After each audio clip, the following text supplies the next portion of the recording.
Hello, नमस्ते, नमस्कार मेरे शेर एवं शेरनियों, गुप्ता क्लासेस में आपका स्वागत है। आपका पॉलिटिकल साइंस का एमसीक्यू क्वेश्चन चल रहा था। इसी सेशन को आगे बढ़ाते हुए हम आज 105 तक हो गया था, 106 से चलते हैं। आपका बिहार बोर्ड का तैयारी कैसे चलता है, कैसे चल रहा है? उम्मीद है कि अच्छा चलता होगा और कमेंट में आप बताते रहिएगा। यदि वीडियो अच्छा लगे तो अपने दोस्तों के पास उसको शेयर भी करिएगा और सब्सक्राइब भी करेगा। चलिए इसी क्वेश्चन को आगे बढ़ाते हुए आज का पहला क्वेश्चन नंबर 106। क्वेश्चन आपका ये बोल रहा है, क्वेश्चन आपका बोल क्या है? बोल ये रहा है कि भारत को अपनी स्वतंत्रता के लिए बहुत बड़ी कीमत चुकानी पड़ी थी। मतलब ये कह रहा है भारत स्वतंत्र हुआ है ना, तो बहुत सारा संघर्ष करना पड़ा था। कितना लड़ाई हुआ था, लड़ाई में कितना आदमी शहीद हो गया था, लाखों की संख्या में शहीद हुआ था, बहुत समस्या हुआ था, बहुत। यही बोल रहा है तो बहुत बड़ी कीमत चुकानी पड़ी। यह कथन किसने कहा था? तो ये जवाहरलाल नेहरू कहा था। जवाहरलाल नेहरू भारत का प्रथम प्रधानमंत्री थे। कौन थे? प्रथम प्रधानमंत्री, प्रथम प्रधानमंत्री जवाहरलाल नेहरू थे। चलिए नेक्स्ट क्वेश्चन ये है कि सांप्रदायिक निर्णय की घोषणा किसने की थी? तो सांप्रदायिक निर्णय की घोषणा रेमजे मैकडोनाल्ड ने किया था। किसने किया था? Ramsay McDonald. रेमजे मैकडोनाल्ड आपका ये कितना 16 अगस्त 1932 को क्या था? कब क्या था? 16 अगस्त 1932 को ये सांप्रदायिक निर्णय की घोषणा किया था। चलिए नेक्स्ट क्वेश्चन कौन अतिवादी था जिसने गांधी जी को हत्या किया था? मतलब ये बोला है गांधी जी को हत्या किसने किया था? गांधी जी को हत्या नाथूराम गोडसे ने किया था। किसने किया था? नाथूराम गोडसे ने। ये 30 जनवरी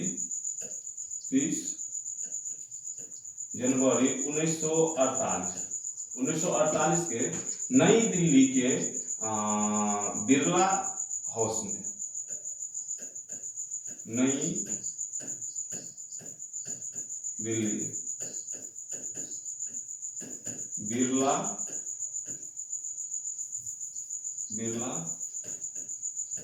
हाउस मैदान में सुबह को नाथूराम गोडसे ने 3 गोली मारा था। कितना गोली? 3 गोली। और जब गांधी जी की मृत्यु हुआ था तो उस समय गांधी जी के मुंह से कौन सा वाक्य निकला था? गांधी जी के मुंह से हे राम वाक्य निकला था। ये क्वेश्चन पूछता है कितना बार। जब गांधी जी की मृत्यु हुआ था, गोली लगा था, तो कौन सा वाक्य निकला था? हे राम वाक्य निकला था। आप तो सरदार भगत सिंह के बारे में तो जानते होइएगा ये सब। चलिए नेक्स्ट क्वेश्चन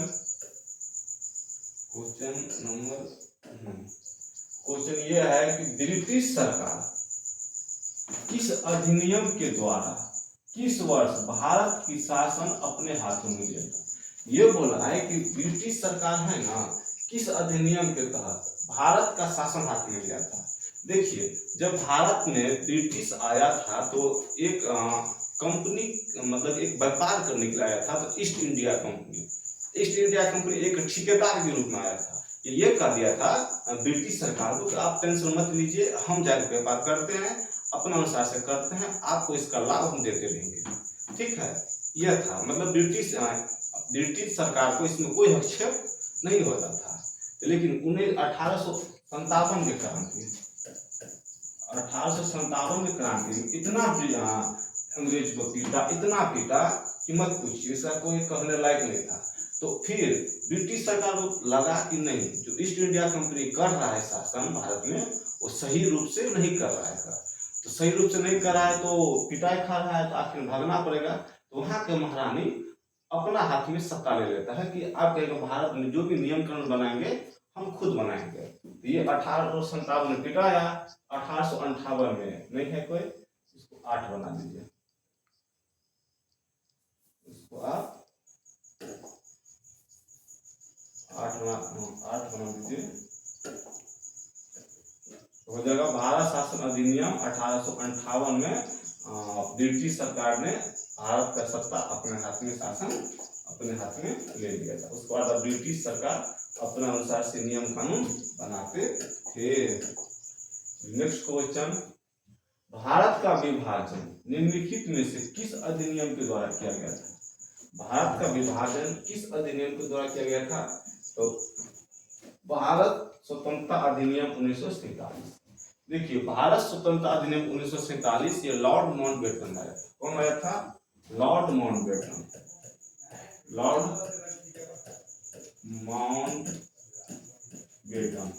यह लॉर्ड माउंटबेटन उन्होंने विभाजन लाया था। तो भारत स्वतंत्र हुआ था तो भारत को 2 भाग में विभाजन किया गया था। कितना भाग में? 2 भाग में, एक पाकिस्तान, एक भारत। ये हो गया भारत स्वतंत्रता अधिनियम 1947। चलिए नेक्स्ट क्वेश्चन।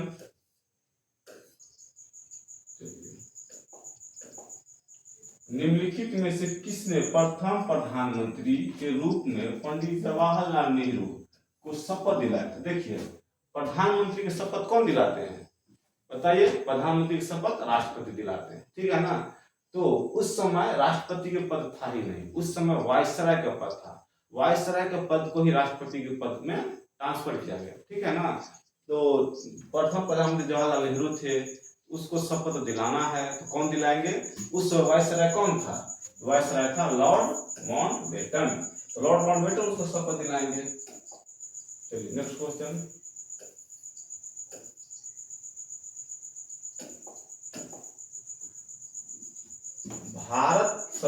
भारत के संविधान के गठन किस योजना के आधार पर हुआ था? देखिए, यह क्वेश्चन आपको 2 नंबर में ही पूछता है, 1 नंबर में तो पूछता है, कभी कभी 5 नंबर में उसका कैपेसिटी है पूछने का। ये क्या पूछ रहा है? हाँ, ये पॉलिटिकल साइंस में है, हिस्ट्री में भी पूछता है। आपको कॉम्बिनेशन चल रहा है। तो क्या बोलता है? भारत का संविधान का गठन ये हुआ था कैबिनेट मिशन। किस पे? Cabinet mission. तो देखिए, कैबिनेट मिशन भारत आया था तो आपको 24 मार्च 1946 को, 24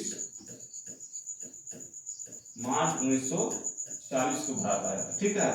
कैबिनेट मिशन आया था तो उसका 2 उद्देश्य था। एक संविधान निर्माण करना और आंतरिक सरकार का गठन करना। तो उसका कितना उद्देश्य था? 2 उद्देश्य था। क्या था? भारत में संविधान का गठन करना और क्या था? आंतरिक सरकार,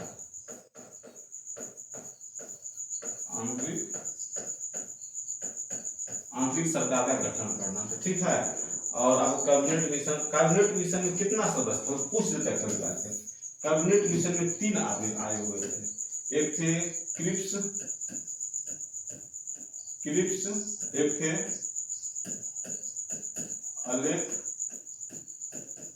अलेक्जेंडर, एक थे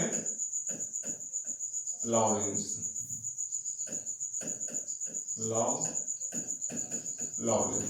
3 व्यक्ति आए हुए थे कैबिनेट मिशन में। इसका आंसर नंबर हो जाएगा डी।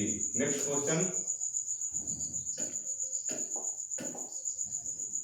क्वेश्चन ये है कि संविधान निर्मात्री सभा का उद्देश्य प्रस्ताव किसके द्वारा प्रस्तुत किया गया? देखिए, उद्देश्य प्रस्ताव आप सब प्रस्तावना पढ़ते हुएगा। प्रस्तावना, हम भारत के लोग भारत को एक संपूर्ण प्रभु संपन्न समाजवादी इस प्रकार के, वही प्रस्तावना को ही उद्देश्य प्रस्ताव किया जाता, ठीक है ना। तो संविधान का निर्माण हो रहा था उस समय पंडित जवाहरलाल नेहरू ने उद्देश्य प्रस्ताव दिया था। कौन दिया था? पंडित जवाहरलाल नेहरू ने उद्देश्य प्रस्ताव दिया था। उद्देश्य प्रस्ताव में भी आपका 13 दिसंबर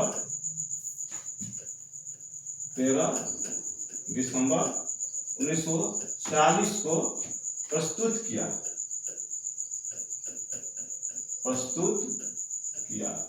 मतलब कि जो संविधान बना रहा था ना, उसके सामने में दिया गया, ठीक है ना। उन्होंने 22 जनवरी 1947 को ये उद्देश्य प्रस्ताव को एक्सेप्ट कर लिया गया। मतलब कि मान लिया गया, जो जो इसमें बात था सब बात को मान लिया गया, ठीक है ना। प्रस्तुत किया गया था 39 को, और उसको एक्सेप्ट करना मतलब स्वीकार करना, स्वीकार करना। कब स्वीकार किया गया था? 22 मार्च 1947 को। तो दिया कौन था? जवाहरलाल नेहरू। इसका आंसर नंबर ए। चलिए नेक्स्ट क्वेश्चन क्या है? संविधान निर्मित सभा की प्रारूप समिति का अध्यक्ष, प्रारूप समिति का अध्यक्ष कौन होगा? यह होगा आपका डॉक्टर भीमराव अंबेडकर। प्रारूप समिति का, प्रारूप समिति में कितना सदस्य थे बताइए? प्रारूप समिति में टोटल 7 सदस्य थे। कितना सदस्य थे? 7। 7 ही होगा ना। हाँ, भीमराव अंबेडकर प्लस 1 6 1 7, हाँ 7 सदस्य थे। चलिए नेक्स्ट क्वेश्चन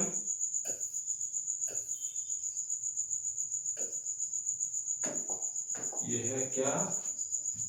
उससे भी अच्छा, बहुत अच्छा क्वेश्चन है। इसका पूछने का संभावना इस बार 90% है ये क्वेश्चन यहाँ से आने का। तो भारतीय नागरिक को कितने मौलिक अधिकार दिया गया? देखिए मौलिक अधिकार, आपको मौलिक अधिकार भाग किसमें है? मौलिक अधिकार भाग 3 में है, और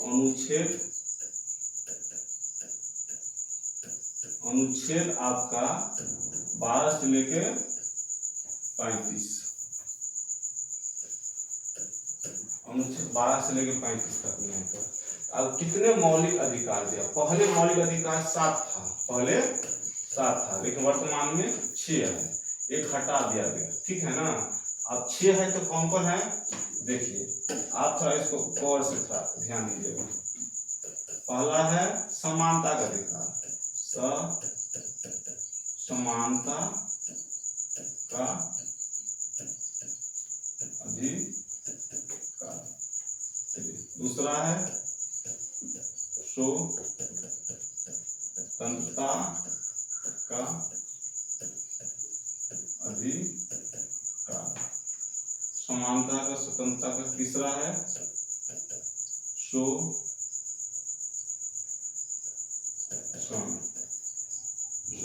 के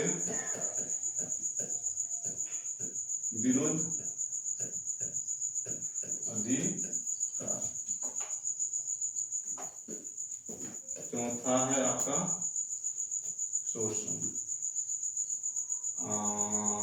धार्मिक स्वतंत्रता, धार्मिक स्वतंत्रता का अधिकार,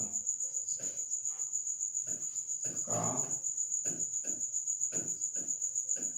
अधिकार। पांचवा है आपका धार्मिक स्वतंत्र अधिकार, आपका क्या है? पांचवा है आपका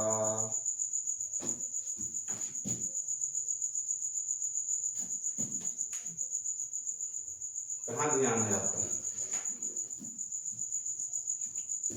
सांस्कृतिक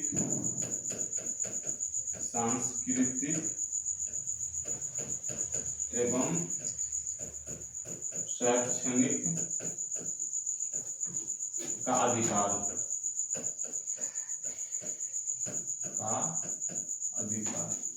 चलिए छठा है संवैधानिक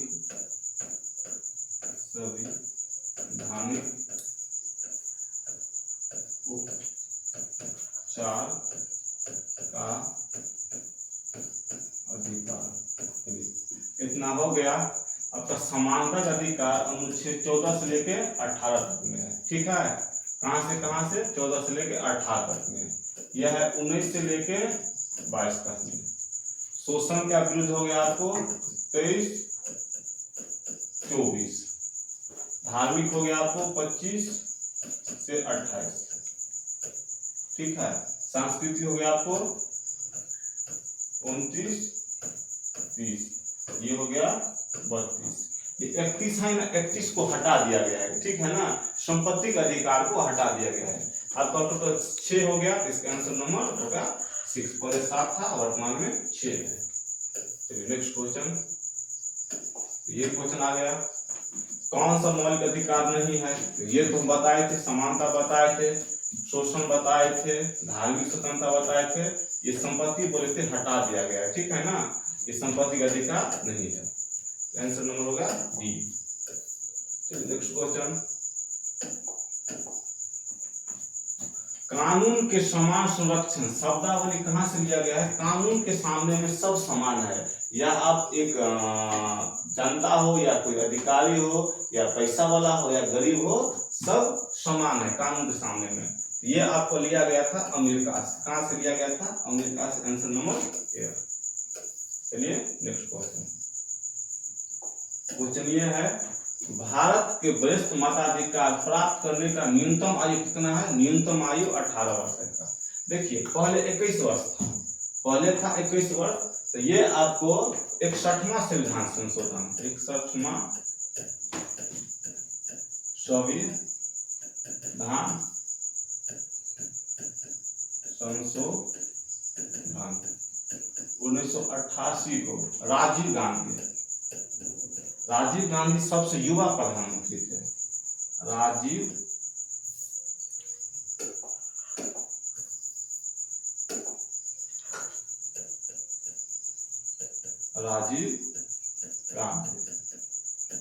गांधी सबसे युवा प्रधानमंत्री थे। राजीव गांधी के द्वारा 18 वर्ष 21 वर्ष से घटा करके 18 वर्ष कर दिया वोट डालने का अधिकार, ठीक है ना, जिससे कि ज्यादा से ज्यादा युवा कनेक्ट हो सके, अपना वोट डाल सके। तो इसका आंसर नंबर हो जाएगा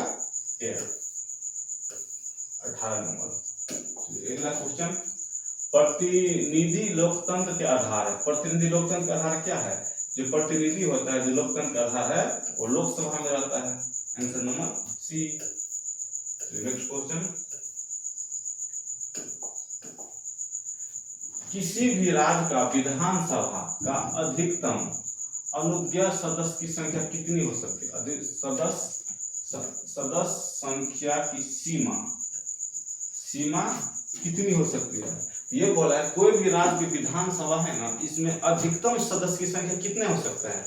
अधिकतम सदस्य संख्या हो सकता है 500। कितना हो सकता है? 500। न्यूनतम कहेगा तो अधिकतम हो गया,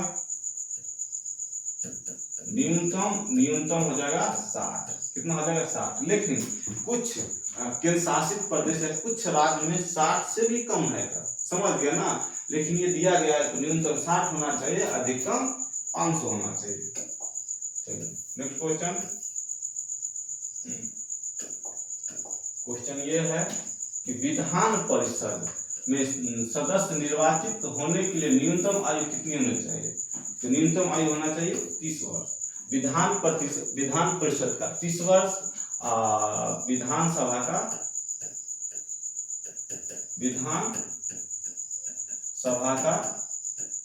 25 वर्ष, अभी मुखिया सरपंच होता है उसका 21 वर्ष। अब सब बताइए कितना राज्य में विधान परिषद है? विधान परिषद 6 राज्य में है। कितना राज्य में है? 6 राज्य में विधान परिषद है, ठीक है ना। आप 6 राज्य के आप नाम लिखिएगा कमेंट में, आपको हम ये पढ़ा चुके हैं नेक्स्ट वीडियो में। तो 6 नाम लिखिएगा कौन कौन राज्य में विधान परिषद है। नेक्स्ट क्वेश्चन, विश्व अहिंसा दिवस किस तिथि को मनाया जाता है? तो देखिए विश्व अहिंसा दिवस आपको किस तिथि को? तो विश्व अहिंसा दिवस 2 अक्टूबर को मनाया जाता है।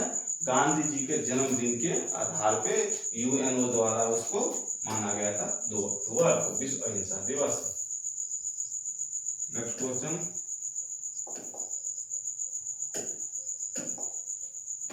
किसके द्वारा द्विराष्ट्र का प्रतिपादन किया गया था? द्विराष्ट्र मतलब 2 राष्ट्र बनेगा, किसके द्वारा मांगा गया था? तो जिन्ना के द्वारा 1940 में द्विराष्ट्र का सिद्धांत दिया था। एक भारत एक पाकिस्तान, मुस्लिम के नाम पर पाकिस्तान का निर्माण होगा और हिंदू के नाम पर भारत का जिन्ना के द्वारा किया गया था। Answer number C. Next question, किस नगर निगम के मेयर का चुनाव किसी नगर निगम के मेयर का चुनाव कौन करता है? यह होगा कौन करता है? ये हो जाएगा वार्ड काउंसिलर नगर मेयर का चुनाव करता है। मेयर का चुनाव कौन करता है? Ward councillor. Answer number A. चलिए नेक्स्ट क्वेश्चन।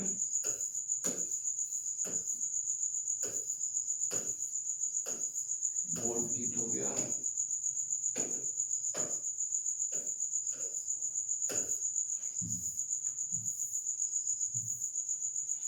देखिए था। चलिए नेक्स्ट क्वेश्चन। प्राचीन युग में राज्य को क्या कहा जाता था? प्राचीन युग में जो पूर्वज के समय में राज्य को क्या कहते थे? प्राचीन युग में राज्य को हमको नगर राज कहते थे। क्या कहते थे? नगर राज। Answer number A. चलिए नेक्स्ट क्वेश्चन।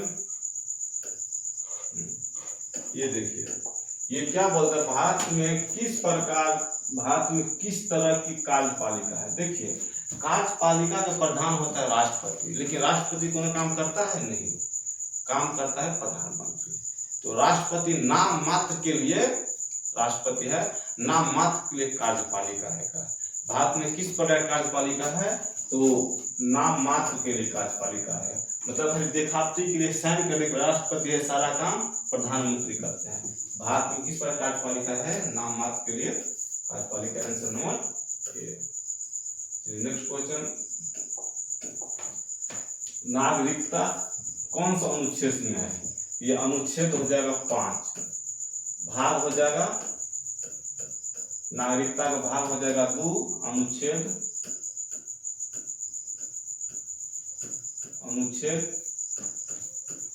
5 से 11। 5 से 11 है ना? हाँ, 12 से 5 से 11 नागरिकता है। चलिए नेक्स्ट क्वेश्चन।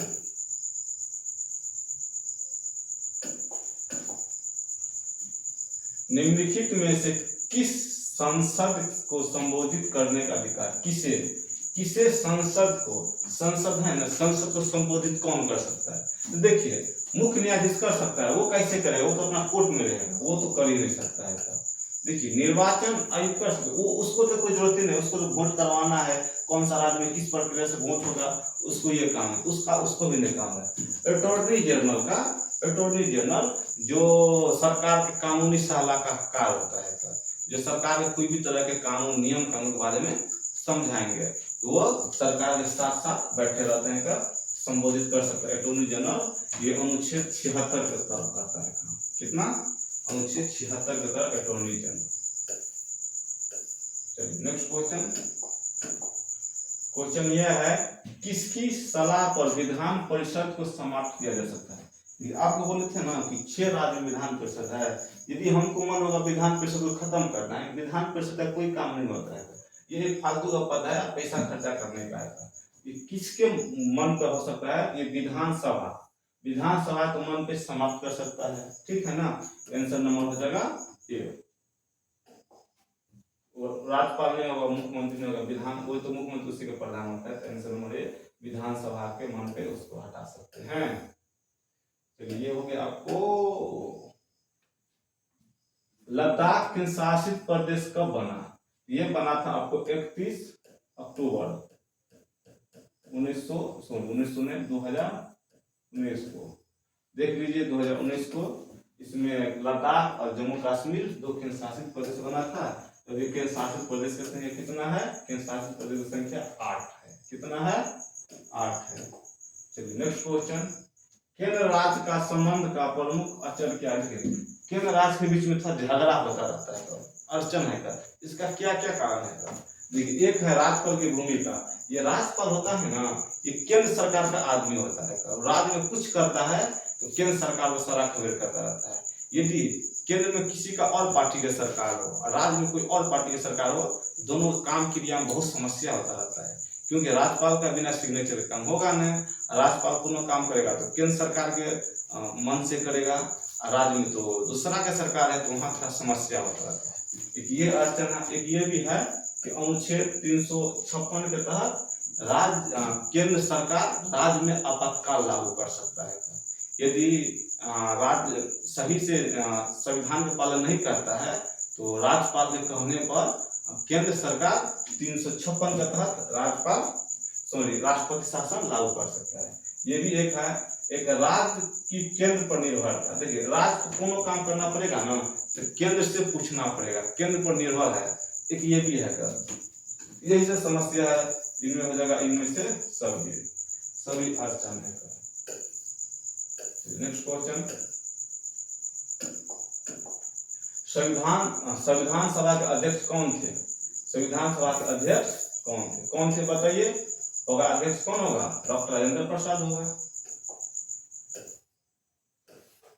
चलिए नेक्स्ट क्वेश्चन, क्या है? मुख्यमंत्री की नियुक्ति कौन करता है? कौन करेगा मुख्यमंत्री की नियुक्ति? ये राज्य वाला है। राज्य में कौन होता है? राष्ट्रपति होता है? राष्ट्रपति नहीं होता है, राज्य में राज्यपाल होता है। मुख्यमंत्री की नियुक्ति राज्यपाल करेंगे, ठीक है ना। प्रधानमंत्री की तो राष्ट्रपति के पास हम जा सकते हैं। इसका आंसर नंबर होगा सी। नेक्स्ट क्वेश्चन, क्या है? राज्य पुनर्गठन आयोग का अध्यक्ष कौन थे? तो राज्य का पुनर्गठन किया गया था ना, राज्य का पुनर्गठन कब किया गया था? कौन सा आयोग किया गया था? ये फजल अली आयोग। इसमें है कि फजल अली? हाँ, फजल अली आयोग की अध्यक्षता में किया गया था। ये पंडित हृदयनाथ पुरु और के एम पनिकर ये सहयोगी थे। टोटल 3 सदस्य थे। तो राज्य का पुनर्गठन आयोग कब गठा था? 1953 में। 1953 में गठन हुआ था। 1955 में अपना रिपोर्ट दिया था। 1955 में रिपोर्ट अपना दिया, ठीक है ना। भाषा के आधार पर राज्य का गठन हुआ था। नेक्स्ट क्वेश्चन, क्या है? मंडल कमीशन। देखिए ये पिछड़ा अति पिछड़ा ओबीसी वर्ग के बारे में चल रहा है। मंडल कमीशन रिपोर्ट किसके सिफारिश रिपोर्ट की सिफारिश को किस प्रधानमंत्री ने लागू किया था? देखिए मंडल आयोग जब सिफारिश दिया था ना, तो कौन सा प्रधानमंत्री लागू किया था? ये क्या था? वीपी सिंह। वीपी सिंह 1990 में 1990 में वीपी सिंह ने उसको रिपोर्ट पर ये किया गया था, ओबीसी के आरक्षण के बारे में काम किया था। नेक्स्ट क्वेश्चन, ये भी है ओबीसी के लेकर के। क्या बोला है? पहला पिछड़ा आयोग, सबसे पहला पिछड़ा आयोग कौन सा बना था? सबसे पहला पिछड़ा आयोग काका केलकर बना था। कौन बना था? काका केलकर बना था। ये आपको काका केलकर कब बना था? हाँ, काका केलकर आपको बना था 29 जनवरी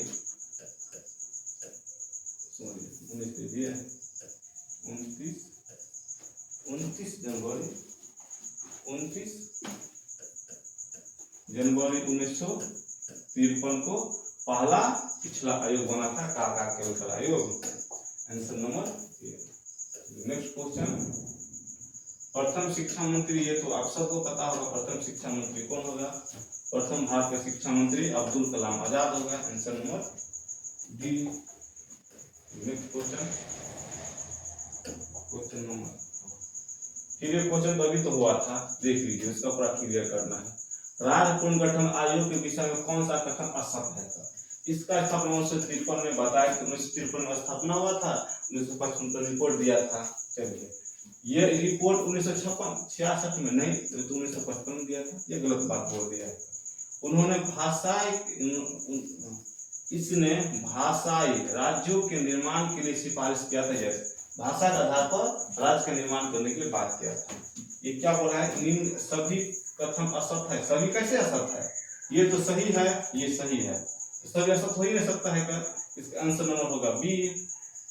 समझिए ना, ये भी नहीं होगा, डी भी नहीं होगा, आंसर नंबर बी होगा। बी असत्य है।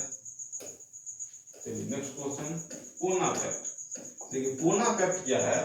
पूना पैक्ट है एक दलित के लेकर के। ये बोल रहा था क्या बोल रहे हैं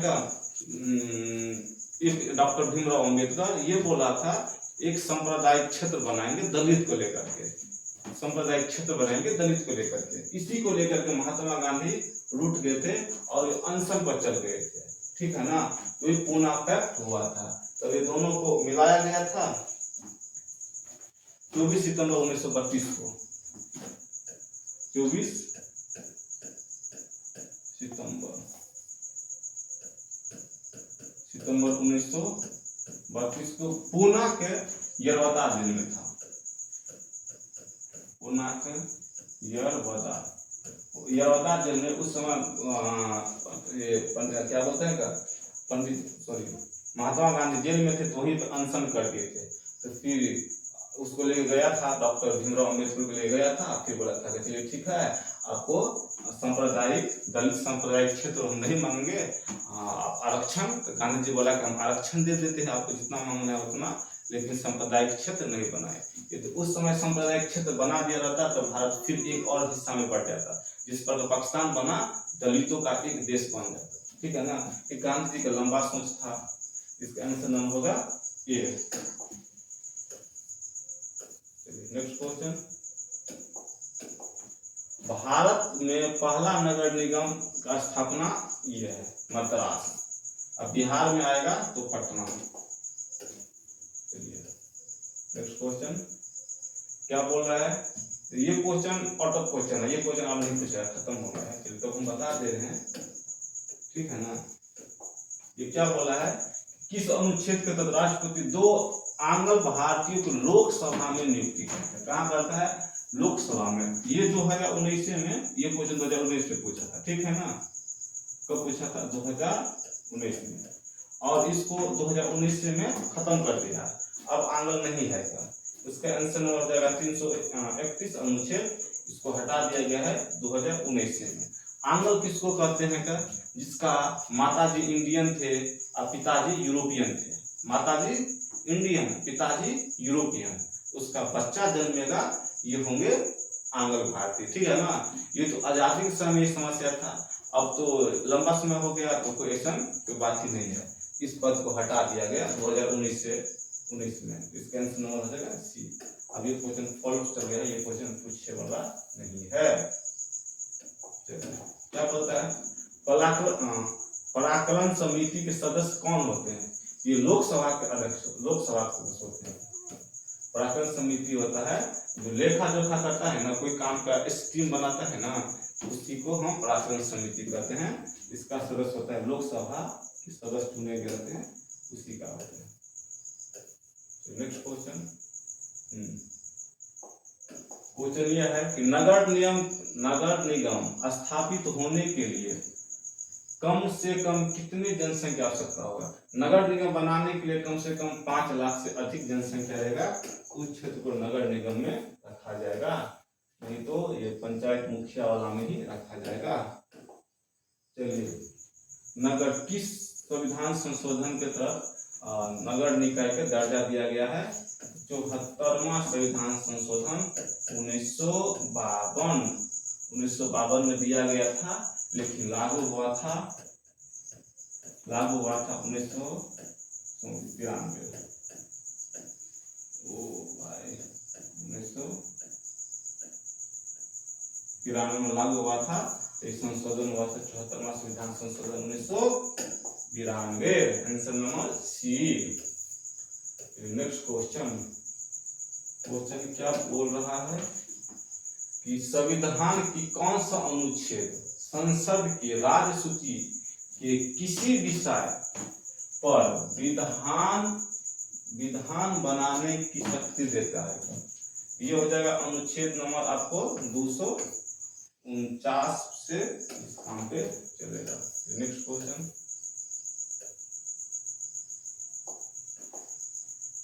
यदि राज्यसभा किसी संविधान संशोधन विधेयक पर लोकसभा से